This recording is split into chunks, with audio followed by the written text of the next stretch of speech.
سورۃ المائدہ کی آیت نمبر 45۔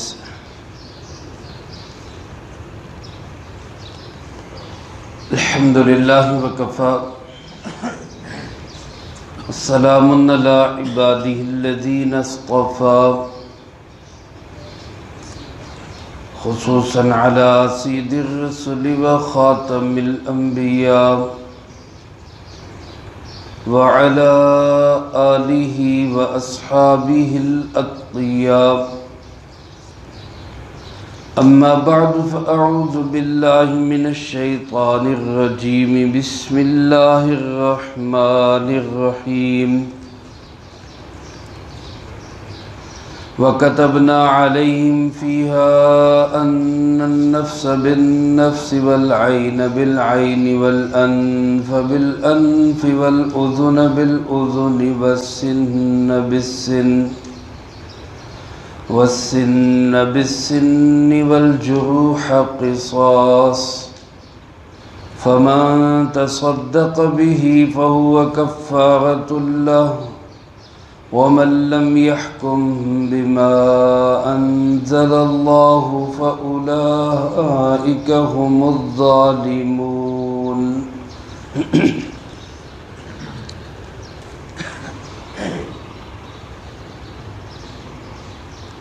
سورۃ المائدہ کا مرکزی موضوع اور مضمون عہد و پیمان اور وعدوں کی پاسداری ہے۔ شروع سورۃ مبارکہ میں پہلی آیت میں یہ حکم دیا گیا، اوفوا بالعقود، اے ایمان والو اپنے معاہدات کو پورا کیا کرو۔ انہی معاہدات کو پورا نہ کرنے کی وجہ سے یہودی راندہ درگاہ ہوئے، اللہ رب العالمین کی نظروں سے گرے اور مغضوب علیہم قوم بنے۔ ایک بیماری ان کے اندر یہ تھی کہ وہ معاہدات کو پورا نہیں کرتے تھے، اور دوسری بیماری یہ تھی کہ وہ خیانت کیا کرتے تھے، اللہ کے احکامات کو بدل دینا۔ ایمان والوں کو خاص طور پہ مختلف واقعات کے ذریعے، احکامات کے ذریعے اس بات پہ متنبہ کیا گیا ہے کہ تم ان دونوں بیماریوں سے بچنا، اپنے معاہدات کو بھی پورا کرنا اور خیانت سے بھی بچنا، امانت داری قائم کرنا۔ ایک بڑی خیانت ان کے اندر یہ تھی کہ احکامات خداوندی کو اپنی مرضی سے بدل دیتے تھے، جہاں اپنی خواہش کے خلاف حکم خداوندی آیا اس کو تبدیل کر دیا۔ چنانچہ اب حضرات کے ذہن میں ہوگا کہ آپ کے پاس دو قبیلوں کا مقدمہ آیا، ان میں سے ایک بنو قریظہ، ایک بنو نذیر۔ بنو نذیر چونکہ امیر قبیلہ تھا، صاحب حیثیت لوگ تھے، انہوں نے اپنے آپ ہی خود ساختہ یہ قوانین بنا لیے کہ بنو قریظہ کے لوگ اگر ہمارا ایک بندہ ماریں گے تو ہم ان کے دو بندے ماریں گے، وہ ایک عورت قتل کریں گے ہم مرد قتل کریں گے، ایک غلام قتل کریں گے ہم آزاد قتل کریں گے۔ یعنی ان کے لیے قوانین سخت اور اپنے لیے قوانین نرم بنا لیے، حالانکہ انسان سارے کے سارے برابر ہیں، قانون میں سب ایک ہی حیثیت رکھتے ہیں۔ اللہ رب العالمین کے جو انسانی مساوات کے اصول و ضابطے ہیں، اس میں کالے گورے، امیر غریب، پڑھے لکھے ان پڑھ کا کوئی فرق نہیں۔ یہ وہ اصول اور ضابطے ہیں جو انسانی مساوات کے لیے بہترین ضابطے۔ اب آپ نے ان کا فیصلہ کرنا چاہا تو وہ کہیں جی ہمارے تو ہاں تورات میں ایسے ہے، جبکہ آپ علیہ الصلوۃ والسلام تو جانتے تھے کہ تورات میں وہی حکم ہے جو اللہ نے مجھے دیا ہے کہ انسانیت میں برابری ہو، قوانین میں برابری ہو۔ چنانچہ ان کو یہ بات سمجھائی گئی کہ تمہاری کتاب تورات میں بھی حکم یہی ہے کہ قانون قصاص میں اور دیت میں سب برابر ہے، کسی میں اونچ نیچ ذات پات کا کوئی فرق نہیں۔ اللہ پاک فرماتے وَكَتَبْنَا عَلَيْهِمْ،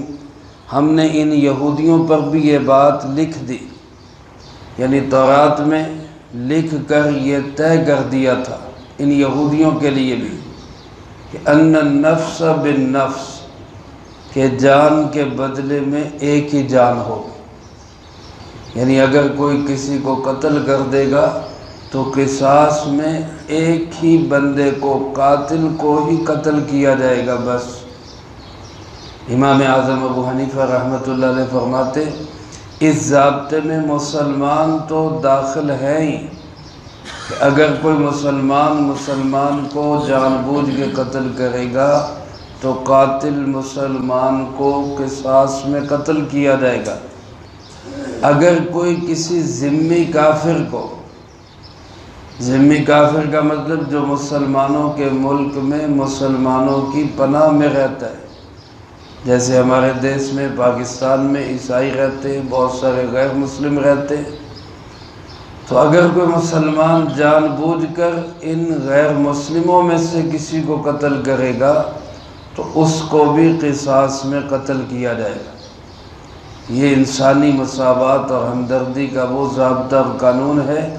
جس کی مثال غیر مسلموں کے ہاں بھی نہیں ملتی، کہ مسلمان اگر غیر مسلم کا قاتل ہوگا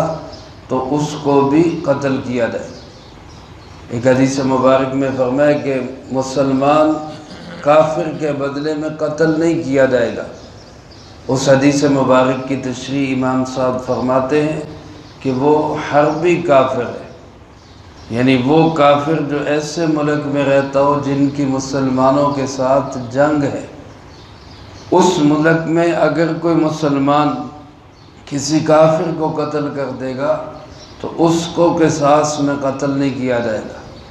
لیکن جو کافر مسلمانوں کے ملک میں رہتا ہے اس کو بھی مسلمان کوئی اذیت نہ پہنچائے، اس کی جان مال عزت کا تحفظ ایسے ہی ضروری ہے جیسے ایک مسلمان کی جان مال اور عزت کا تحفظ ضروری ہے۔ تو بہرحال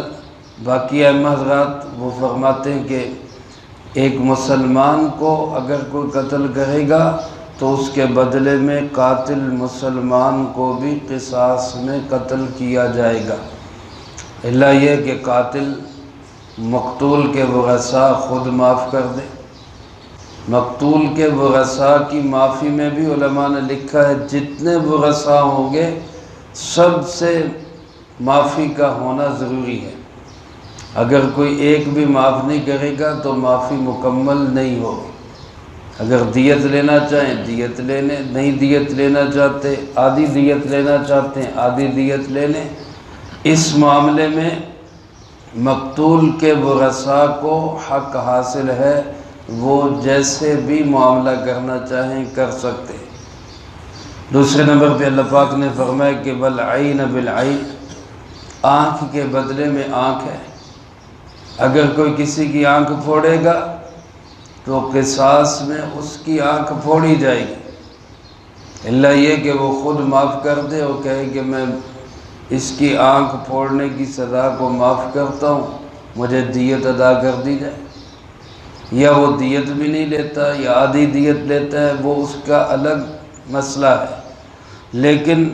قصاص کے قانون میں یہی ہے کہ کوئی کسی کی آنکھ پھوڑے تو جواب میں اس کی آنکھ پھوڑی جائے گی۔ اور فرمایا والانف بالانف، اگر کوئی کسی کا ناک کاٹے تو اس کے بدلے میں ناک کاٹا جائے گا۔ والاذن بالاذن، کان کے بدلے میں کان ہے، تو کسی کے کان کو کاٹتا ہے اس کے کان کاٹا جائے گا۔ والسن بالسن، دانت کے بدلے میں دانت توڑا جائے گا، کسی نے مکہ مارا دوسرے کا دانت توڑ دیا، قانون قصاص یہی کہ اس کا دانت توڑا جائے۔ ہاں اگر وہ خود معاف کر دے الگ بات ہے۔ آپ علیہ الصلوۃ والسلام کے زمانہ میں دو خواتین آپس میں لڑی، ایک نے مکہ مار کے دوسری کے دانت توڑ دیے۔ مقدمہ آپ علیہ السلام کی بارگاہ میں پیش ہوا، آپ نے قانون قصاص کے مطابق فیصلہ فرما دیا کہ اس دانت توڑنے والی کے دانت کو توڑا جائے گا۔ اب ان کے بھائی جو تھے انہوں نے مقابلے کے لیے نہیں، آپ علیہ السلام کی مخالفت میں نہیں، نعوذ باللہ مخالفت تو کفر ہے، اور حضرات صحابہ کرام رضی اللہ تعالیٰ مجمعین سوچ بھی نہیں سکتے، لیکن اللہ پہ بھروسہ کرتے ہوئے کہ اللہ صورتحال ایسی بنائے گا، انہوں نے قسم اٹھا لی کہ میری بہن کے دانت نہیں توڑے جائیں گے، یہ قسم اٹھا لی۔ جب بالکل دانت توڑنے کے وقت قریب پہنچے تو جس کے دانت توڑے گئے تھے اس نے معاف کر دی،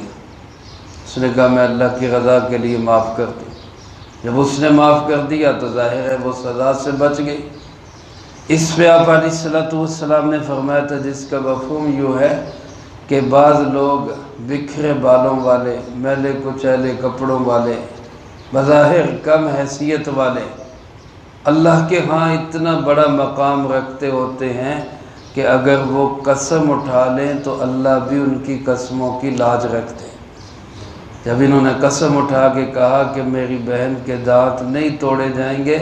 تو اللہ نے اس کے دل میں ڈال دیا، اس نے معاف کر دیا۔ تو گویا کہ قانون یہی ہے کہ اگر کوئی دانت توڑے تو اس کے بدلے میں اس کا دانت توڑا جائے گا۔ اور فرمایا والجروح قصاص،